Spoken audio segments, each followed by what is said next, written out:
Oke, baik. Bismillahirrahmanirrahim. Assalamualaikum warahmatullahi wabarakatuh. Selamat siang, teman-teman.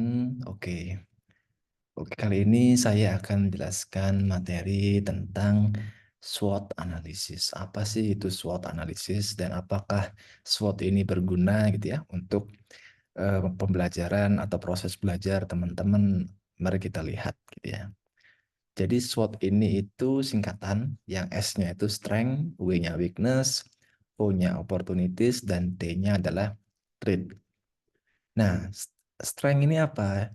SWOT ini diidentikan dengan diri kita. Jadi kita masing-masing itu bisa loh sebenarnya membuat sejenis tampilan gitu ya, sejenis mapping terkait SWOT ini. Untuk apa? Untuk mengidentifikasi kelebihan kita, kekurangan kita gitu ya.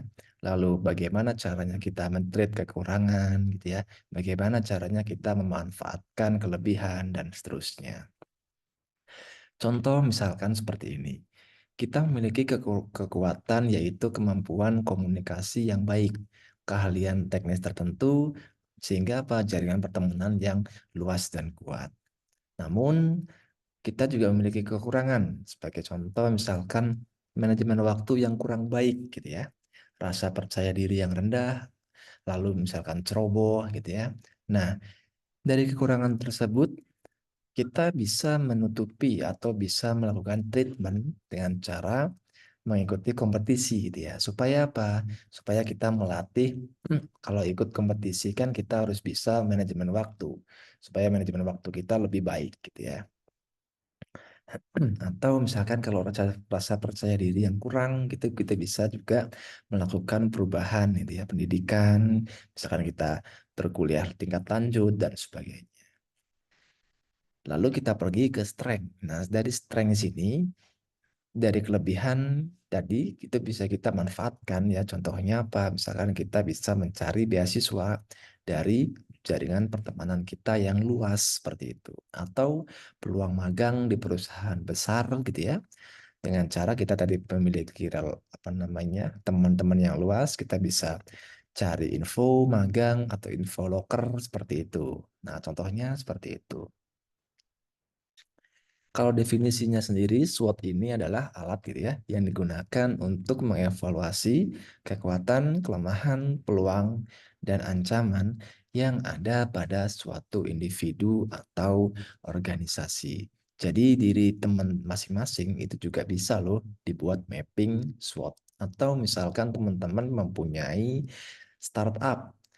Nah, startup itu juga bisa dilakukan analisis SWOT. Kelebihan startup ini apa, kekurangannya bagaimana, gitu ya. Peluangnya untuk mengembangkan yang lebih besar seperti apa, apakah ada ancaman, dan sebagainya. Itu juga bisa seperti itu. Nah, dalam konteks pengembangan diri, analisis SWOT ini membantu gitu ya, individu untuk memahami diri mereka lebih baik gitu ya, merencanakan karir dan mengidentifikasi langkah-langkah yang perlu diambil untuk mencapai tujuan pribadi dan profesional. Jadi tujuan pribadi bisa kita isyaratkan dengan SMART goals gitu ya. Nah, lalu tujuan profesional ya kita tujuan yang lebih besar, lebih luas dan sebagainya. Nah, lalu mari kita coba bahas satu persatu gitu ya. Strength, apa itu strength ya? Merujuk pada kelebihan atau atribut positif yang dimiliki oleh individu. Tentu gitu ya, kita manusia semua pasti memiliki kelebihan. Tidak ada yang tidak memiliki gitu ya. Pasti memiliki kelebihan. Tinggal bagaimana kita bisa mengelola itu dengan baik gitu ya, dengan bagus dan supaya tidak menimbulkan hal-hal yang tidak diinginkan gitu ya. Hal ini kelebihan itu bisa mencakup keterampilan, bakat, gitu ya, pengalaman, pengetahuan, kepribadian, atau sumber daya lain yang memberikan keunggulan kompetitif, gitu ya. Kita memiliki pengalaman, misalkan teman-teman pengalaman waktu SMA pernah ikut lomba lalu juara, nah itu kan merupakan kelebihan, gitu ya. Atau teman-teman memiliki keterampilan dalam sisi menggambar atau melukis itu juga merupakan kelebihan. Contoh, kemampuan komunikasi yang baik. Nah, jadi kalau orang bisa ngobrol dengan orang lain tanpa ada rasa malu, misalkan tanpa rasa canggung, ngobrolnya lebih luas, nah itu bisa salah satu merupakan kelebihan. Lalu keterampilan teknis yang unggul, misalkan pemrograman gitu ya, desain dan sebagainya. Lalu ada pengalaman kerja, misalkan pengalaman kerja dari magang gitu ya, misalkan teman-teman kalau fresh graduate pasti ditanya pernah magang di mana gitu ya, selama perkuliahan ikut organisasi apa, pengalamannya bagaimana, nah itu juga merupakan sebuah kelebihan. Atau contoh lain kepemimpinan dan kemampuan manajerial yang kuat itu juga merupakan contoh kelebihan. Lalu kita beralih ke weakness, kelemahan gitu ya, yang dimana dia merupakan keterbatasan atau area di mana individu merasa kurang kompeten atau memiliki hambatan. Ini bisa meliputi kurangnya pengalaman gitu ya, keterampilan tertentu atau aspek pribadi yang perlu diperbaiki. Contoh, kurang percaya diri saat berbicara di depan umum. Nah, ini bisa kita tingkatkan gitu ya dengan cara bikin smart goals gitu juga bisa gitu ya. Lalu kurangnya keterampilan analisis data, nah ini bisa kita juga bisa tingkatkan dengan cara apa? Kita ikut kompetisi, kita melatih, mengerjakan proyek-proyek, nah itu salah satu contohnya. Atau kesulitan mengatur waktu, prioritas. Contoh lain, kita mudah stres misalkan dalam situasi yang menekan, nah itu bisa kita lakukan dengan cara perbanyak olahraga seperti itu, supaya stres kita tidak cenderung naik seperti itu. Lalu kita pergi ke peluang gitu ya. Di peluang ini bisa kita apa namanya? Contohnya peluang eksternal gitu ya, yang dapat dimanfaatkan oleh individu untuk mengembangkan diri atau mencapai sebuah tujuan. Peluang ini bisa berupa tren industri gitu ya, pelatihan atau jaringan profesional, atau perubahan lingkungan yang mendukung. Contohnya, tren teknologi baru yang dapat dipelajari dan dimanfaatkan, atau kesempatan untuk mengikuti pelatihan gitu ya. Lalu adanya mentor yang bisa membimbing gitu ya. Lalu ada ekspansi perusahaan atau peluang kerja di industri yang sedang berkembang. Contohnya seperti itu. Lalu threat, ancaman. Ancaman ini bisa jadi faktor eksternal gitu ya, yang dapat menghambat kemajuan atau tujuan individu. Ancaman ini bisa berasal dari persaingan, perubahan, atau situasi ekonomi yang tidak menguntungkan. Contoh, persaingan ketat dengan rekan kerja atau pelamar kerja lain. Ini hal yang wajar gitu ya. Cuman jangan sampai kita berburuk sangka atau melakukan hal-hal negatif gitu ya. Yang kedua, perubahan kebijakan yang berdampak negatif pada industri. Ini juga merupakan sebuah ancaman. Bagaimana caranya kita lebih bisa beradaptasi gitu ya, dan lebih bisa melakukan improvisasi. Lalu ketidakpastian ekonomi global yang mempengaruhi kesempatan kerja. Kemudian teknologi baru yang bisa menggantikan pekerjaan saat ini. Contohnya AI dia saat ini banyak banget apa namanya job desk pekerjaan yang terancam gitu ya dengan adanya artificial intelligence ya. Nah, langkah-langkah untuk kita dapat mengidentifikasi SWOT. Yang pertama, identifikasi kelebihan itu bagaimana caranya gitu ya. Caranya gampang, kita bisa membuat daftar keterampilan gitu ya. Jadi kita ini terampil dalam hal apa saja, berdasarkan apa? Berdasarkan pengalaman kita gitu ya. Atau kelebihannya atau pencapaian kita yang udah pernah kita lakukan apa saja. Nah, itu bisa kita buat listnya, daftarnya. Tanyakan pada diri sendiri dia. Apa yang bisa kita lakukan lebih baik daripada orang lain? Nah, apa yang membuat kita itu unik ya? Apa yang berbeda dengan orang lain? Nah, itu yang bisa kita definisikan. Tipsnya, refleksikan pengalaman masa lalu tentu ya, di mana kita merasa berhasil. Mungkin zaman SMP, SMA gitu ya, bisa kita refleksikan.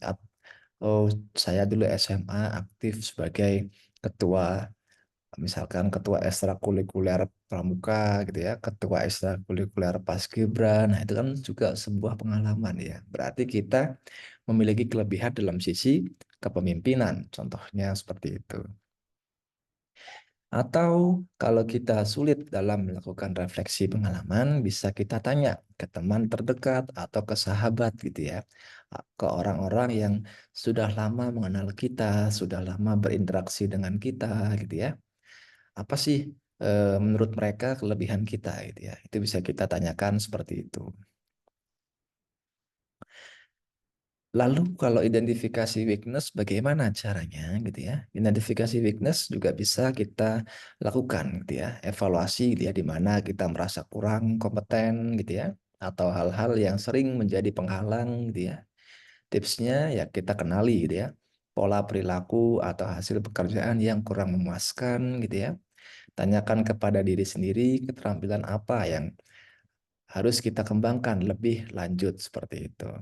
Jadi kalau misalkan kita memiliki kekurangan kurang jago coding, nah kita harus banyak melatih coding gitu ya. Kalau kita kekurangan dalam segi hitung-hitungan matematika, ya kita harus perbanyak latihan mengerjakan soal-soal hitungan matematika. Contohnya seperti itu.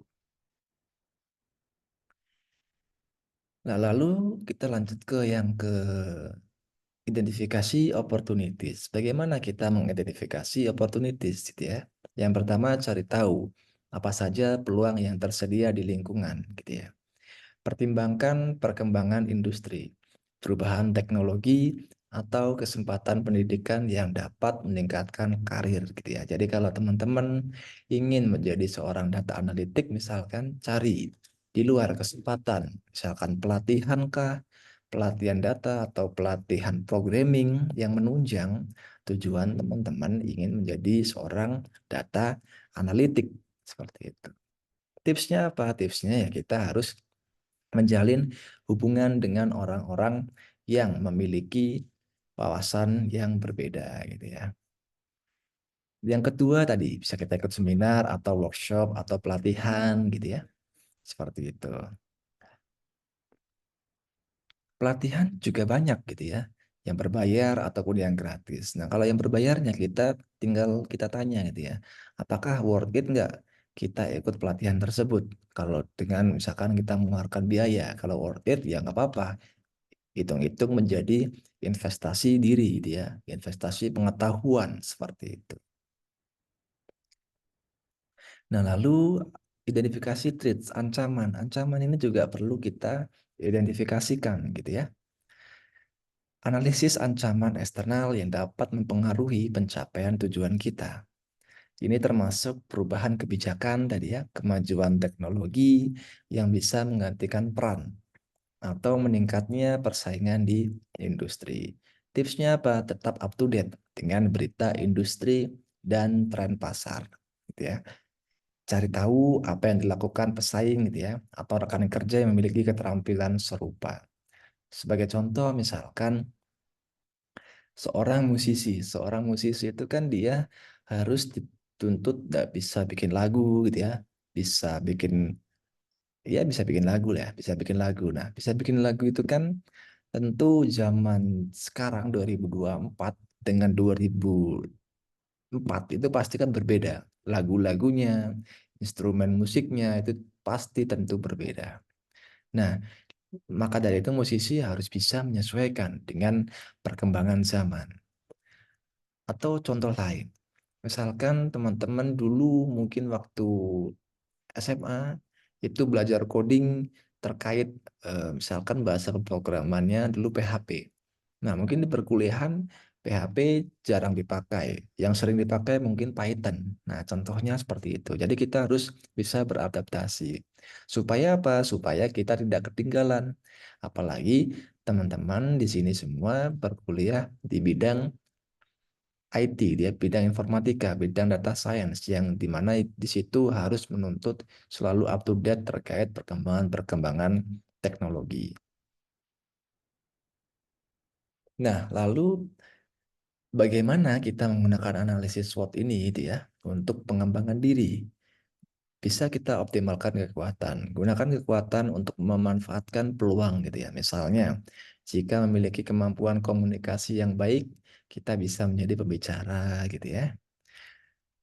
Mengatasi kelemahan, buat rencana gitu ya, untuk mengatasi kelemahan yang telah diidentifikasi. Misalkan, jika kita merasa kurang percaya diri dalam berbicara, ya tentu kita bisa pertimbangkan untuk mengambil kursus public speaking atau kita melatih di depan cermin seperti itu. Memanfaatkan peluang, fokus pada peluang yang paling relevan dengan kekuatan yang kita buat, langkah konkret.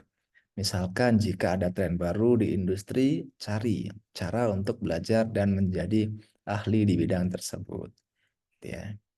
Lalu menghadapi ancaman, kembangkan strategi untuk meminimalkan ancaman atau mengubahnya menjadi peluang. Misalnya jika teknologi baru mengancam pekerjaan, ya kita pertimbangkan untuk mempelajari keterampilan baru yang akan relevan di masa depan, seperti itu. Contoh SWOT seperti ini bentuknya. Kita bikin per komponen. Strength, contohnya keterangannya, keterampilan presentasi yang kuat, jaringan profesional yang luas.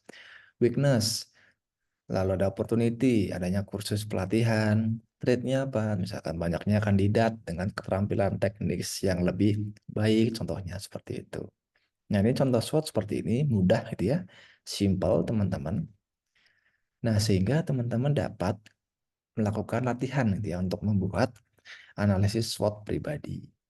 Jadi dan minimal 3 poin untuk setiap komponen dari SWOT ini.